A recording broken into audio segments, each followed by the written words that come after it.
बुजुर्ग माँ बाप की भावात्मक प्रेरक कहानी। यह कहानी है एक ऐसे आदमी जो एक बड़े मेडिकल स्टोर का मालिक था। पहले उसका मेडिकल स्टोर अपने ही शहर में था, लेकिन वहाँ उसकी कमाई कम होती थी। फिर उसके दोस्त ने उसे सलाह दी कि वह अपना मेडिकल स्टोर दूसरे शहर में सेटल करे, वहाँ उसकी अच्छी कमाई होगी। पहले तो उसने ऐसा करने से मना कर दिया, क्योंकि उसके माता पिता भी बुजुर्ग हो चुके थे, उनकी देखभाल कौन करेगा।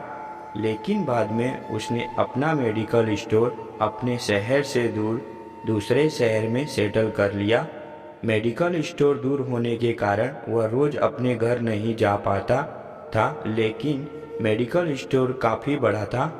शहर का सबसे बड़ा मेडिकल स्टोर वही बन चुका था। जो दवाई और कहीं नहीं मिलती थी, वो भी उस मेडिकल स्टोर पर ज़रूर मिल जाया करती थी। काफ़ी कमाई भी होने लगी। स्टोर पर हमेशा कई नौकर काम करते रहते थे।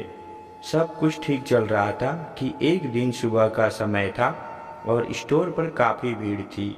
लोग लाइन में खड़े थे और इन्हीं लोगों में एक बुजुर्ग महिला लाइन से थोड़ा अलग होकर पास में एक पेड़ की छाया में खड़ी थी।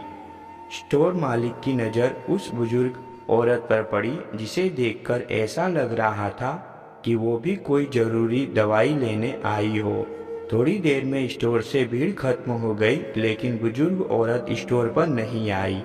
स्टोर मालिक उसे वहीं पर खड़ा देखकर सोचने लगा कि कोई दवाई लेने आई होगी या कोई अन्य मदद की ज़रूरत होगी। चलो मैं ही वहाँ जाकर उनकी मदद करता हूँ। और खुद वहाँ पर जाकर बुजुर्ग महिला से कहा, माता जी, आप काफ़ी देर से यहाँ खड़ी हो, आपको क्या चाहिए? यह सुनकर बुजुर्ग औरत बोली कि मैं दवाई लेने आई थी, लेकिन मैं भूल गई कि कौन सी दवाई लेनी है। फिर थोड़ी देर बाद बोली कि मुझे याद आ गई।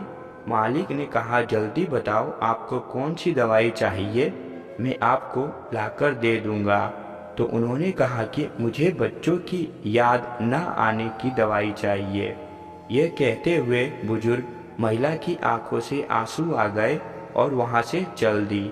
यह बात सुनकर मेडिकल स्टोर मालिक कुछ नहीं बोल पाया और उसकी आंखें भर आई और अपने माँ बाप को याद करने लगा, जिन्हें वह अपनी कमाई के चक्कर में भूल चुका था। उसे भी समझ आ गया कि माँ बाप अपनी संतान के लिए कितना तड़पते हैं, और उसने फैसला किया कि मेरी कम ही कमाई क्यों ना हो, अब मुझे अपना मेडिकल स्टोर अपने ही शहर में करना है, जहाँ से मैं रोज़ शाम में अपने माता पिता के पास जा सकूँ।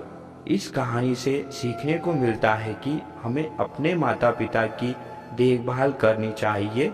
जिस तरह बचपन में बच्चे को अपने माँ बाप की ज़रूरत होती है, उसी तरह जब माँ बाप बुजुर्ग हो जाते हो, उन्हें सबसे ज़्यादा ज़रूरत अपने बच्चों की होती है। इसीलिए अपने माता पिता के पास रहें, उनकी सेवा करो, क्योंकि ज़िंदगी में केवल एक ही बार उनकी दुआएं लेने का मौका मिलता है।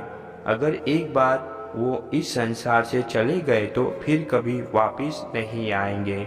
अगर कहानी अच्छी लगी हो तो एक लाइक ज़रूर करें और शेयर करना ना भूलें, और चैनल को सब्सक्राइब ज़रूर कर लीजिए।